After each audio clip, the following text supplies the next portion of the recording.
اللہ اکبر۔ حضرات گرامی، کچھ چیزیں ایسی ہیں جو تمام ادیان کے اندر، مذاہب کے اندر مشترکہ ہیں۔ اگر یہودیوں کا دین ہے، عیسائیوں کا مذہب ہے، یا اور کسی عقیدے اور فکر کے لوگ ہیں، ان کی تعلیمات کے اندر بھی جو بنیادی چیزیں حضرت آدم علیہ السلام سے لے کر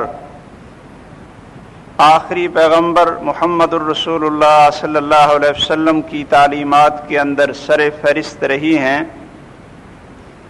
ان میں ایک بنیادی چیز اچھے اخلاق، دوسروں کے ساتھ اچھا برتاؤ، اچھا معاملہ اور حسن اخلاق ہے۔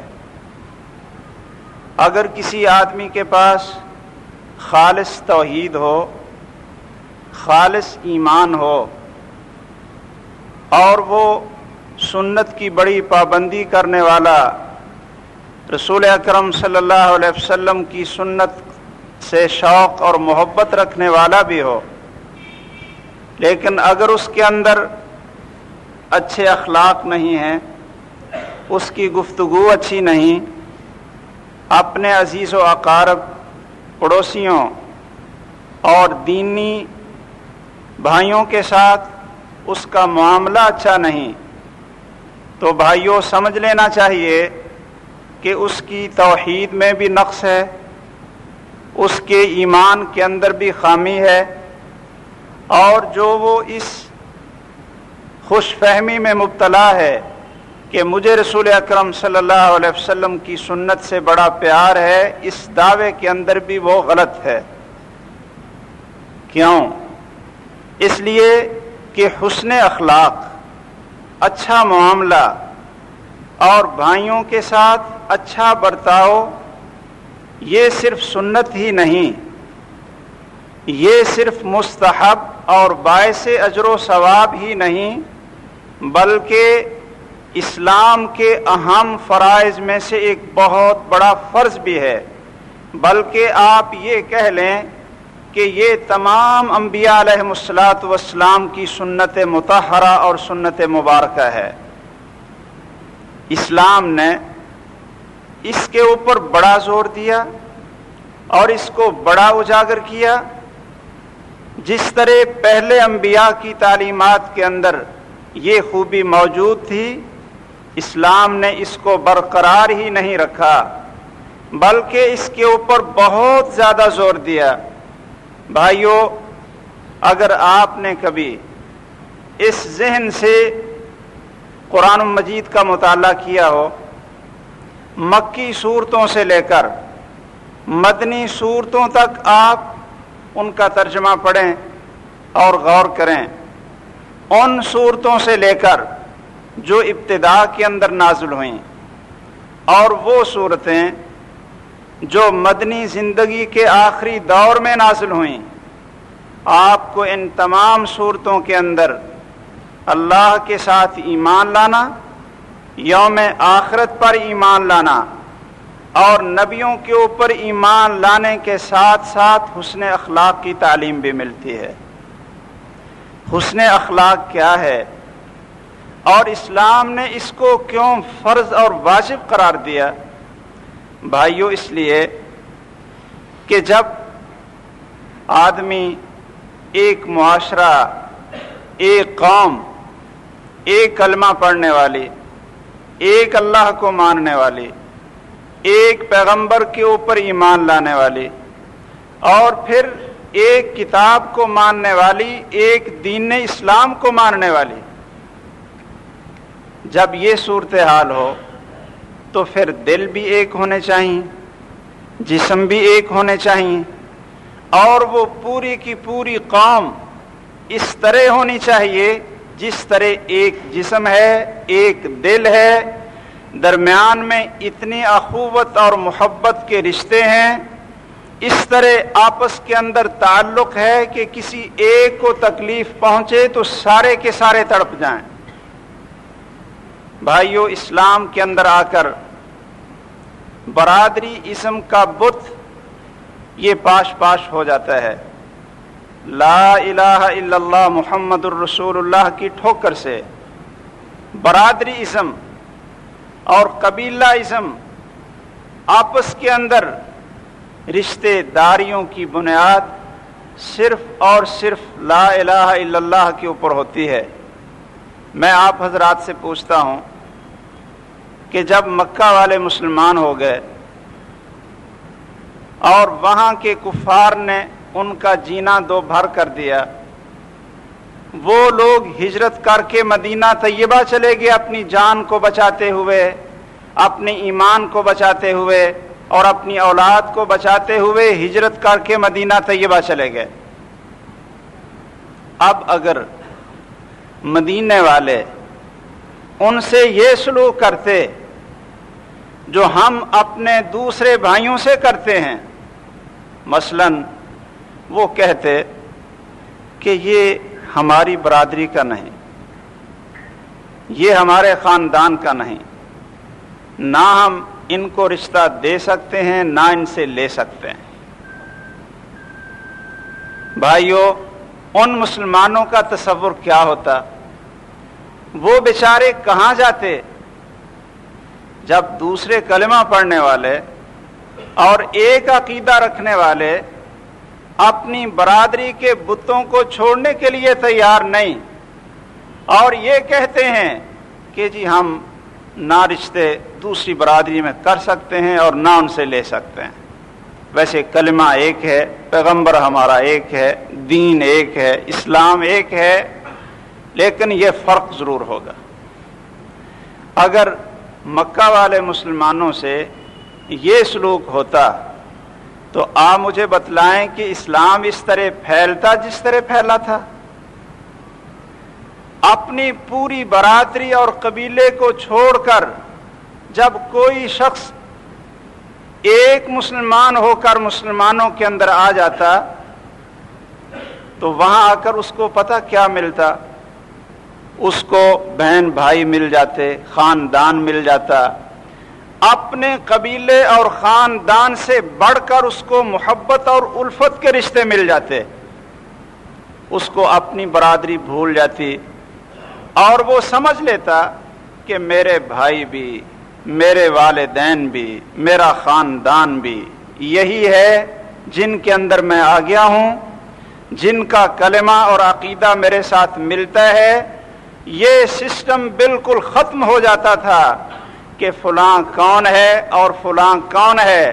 بھائیو، مکہ والے مدینہ طیبہ میں جاتے ہیں تو وہاں کے مسلمان اپنا مال بھی پیش کر دیتے ہیں، اپنی جانیں بھی نچھاور کر دیتے ہیں، بلکہ اپنی بیٹیوں کے رشتے بھی دیتے ہیں، اور جن کے پاس ایک سے زیادہ بیویاں تھیں ان کو طلاق دے کر مکہ والوں کے ساتھ شادی کرنے کے لیے بھی تیار ہوتے ہیں۔ یہ تھی وہ الفت اور محبت، یہ تھی وہ اخوت۔ کیا جو حبشی کالے رنگ کے رومی مسلمان ہو کر مدینہ طیبہ میں آئے، کیا ان کی شادیاں ہوئی تھیں یا نہیں؟ اور کہاں ہوئی تھیں؟ رسول اکرم صلی اللہ علیہ وسلم نے زید بن حارثہ کا نکاح بھی کیا اور اسامہ بن زید کا نکاح بھی کیا جو آزاد کردہ غلام تھے، اور بلال حبشی رضی اللہ تعالیٰ عنہ کا نکاح بھی کیا قریشی خاندان کی بڑی بڑی فہم و فراست اور حسن و جمال والی خواتین کے ساتھ۔ بھائیو، اسلام آپس میں تعلقات کی ایک ہی بنیاد رکھتا ہے۔ اسلام نے قبیلے اور خاندان تو بنائے، یہ اس لیے بنائے تاکہ تم پہچان کر صلہ رحمی کرو، اس لیے نہیں بنائے کہ آپس کے اندر افتراق اور تفریق پیدا ہو جائے، بلکہ اس لیے بنائے کہ تمہیں پتہ چلے کہ یہ میرا چچا ہے، یہ دادا ہے، یہ خالو ہے، یہ ماموں ہے، تاکہ ان کے ساتھ زیادہ سے زیادہ حسن سلوک کیا جائے، صلہ رحمی کی جائے، قرابت کو زیادہ مضبوط کیا جائے۔ لیکن اللہ ذوالجلال کے ہاں اگر کسی برادری، کسی قبیلے کا کوئی مرتبہ اور مقام ہے تو وہ نام سے نہیں بلکہ ان اکرمکم عند اللہ اتقاکم۔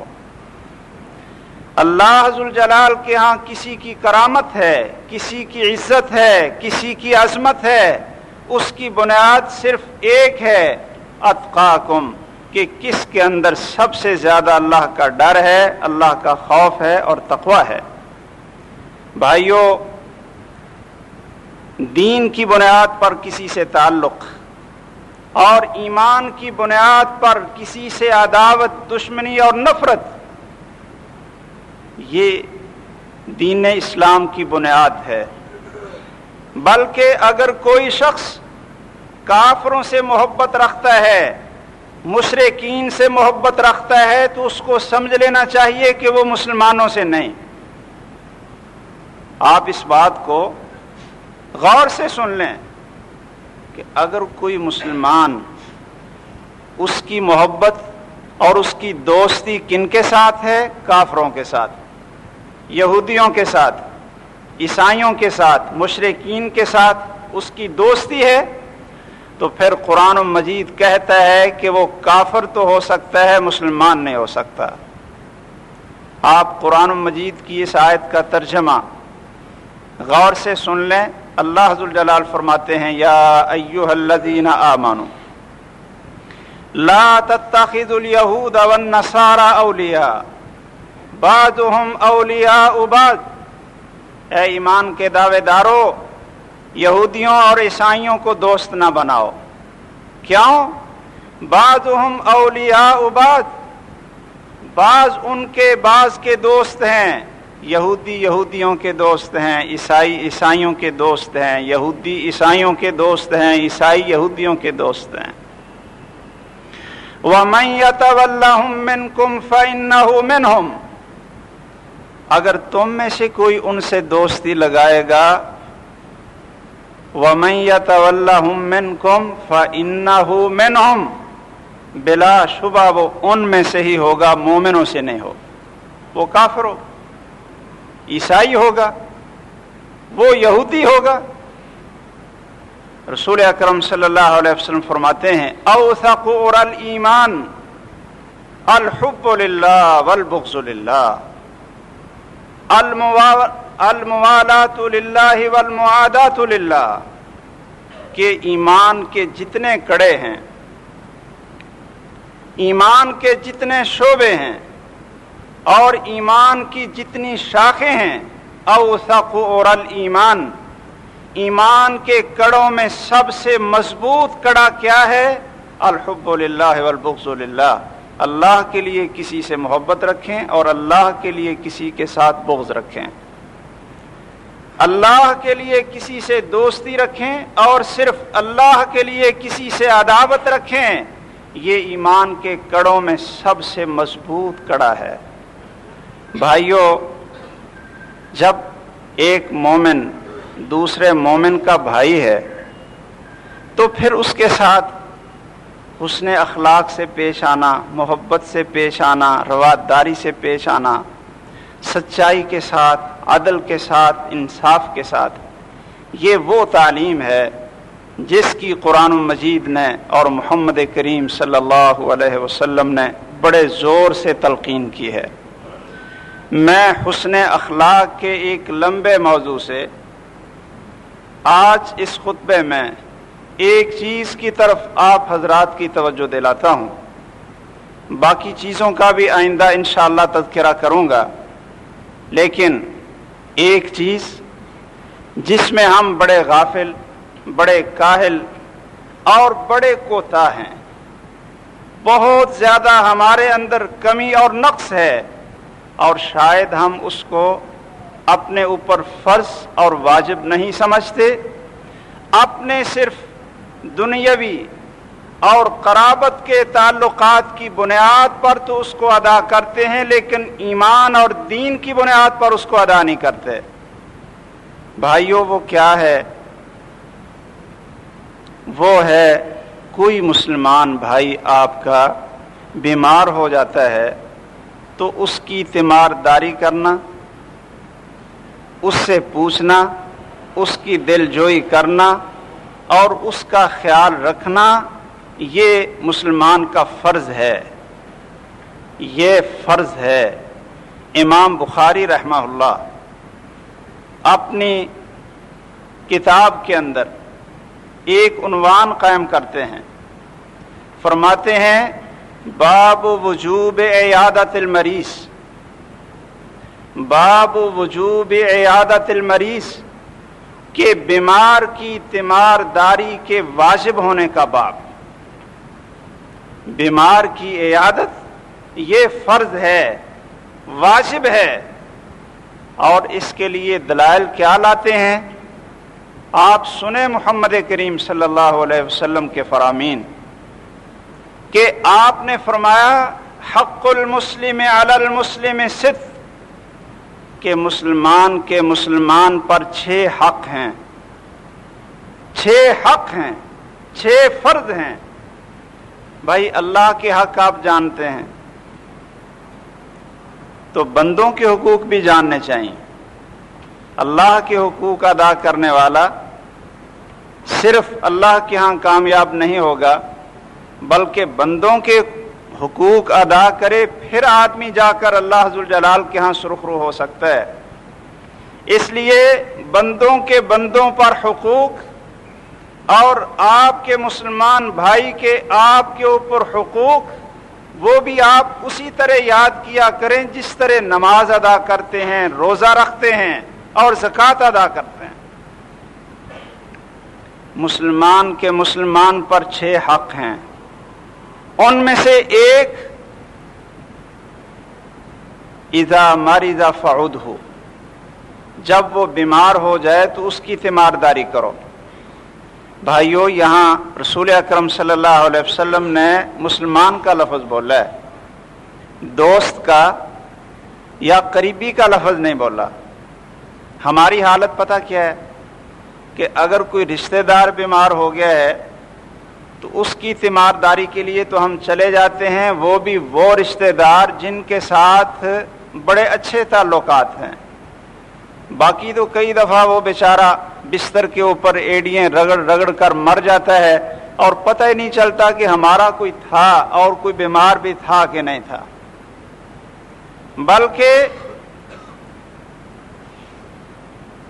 مسجد کا نمازی ہو، 5 وقت نماز پڑھنے والا، اور وہ بیمار ہو جائے، مسجد سے غائب ہو جائے نا، تو ہمارے نمازیوں کو ہوش نہیں ہوتی، پتہ نہیں ہوتا۔ مسجد کا صدر، مسجد کی انتظامیہ، مسجد کے اندر 5 وقت نماز پڑھنے والے، ان کو کوئی پتہ نہیں ہوتا کہ ہمارا ایک نمازی اور ہمارا ایک بھائی بیمار ہو گیا ہے، فوت ہو گیا ہے، بیمار تھا، اس کی ہم نے تیمارداری کرنی تھی۔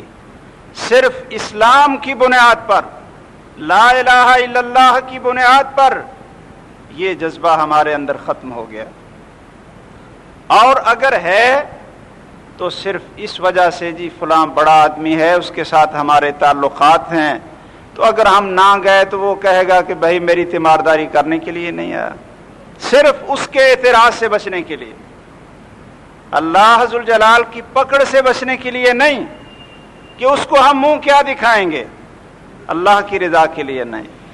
اسلام کی تڑپ اور دین کے جذبے کی وجہ سے نہیں، صرف اس کے اعتراض سے بچنے کے لیے کہ مجھے کوئی کام پڑا تو پھر میں اگر جاؤں گا تو کیا چہرہ اس کو دکھاؤں گا، چلو اس کو میں لے آؤ۔ بھائیو، ایسے کام وہ آدمی بھی کر لیتے ہیں جو مسلمان نہیں۔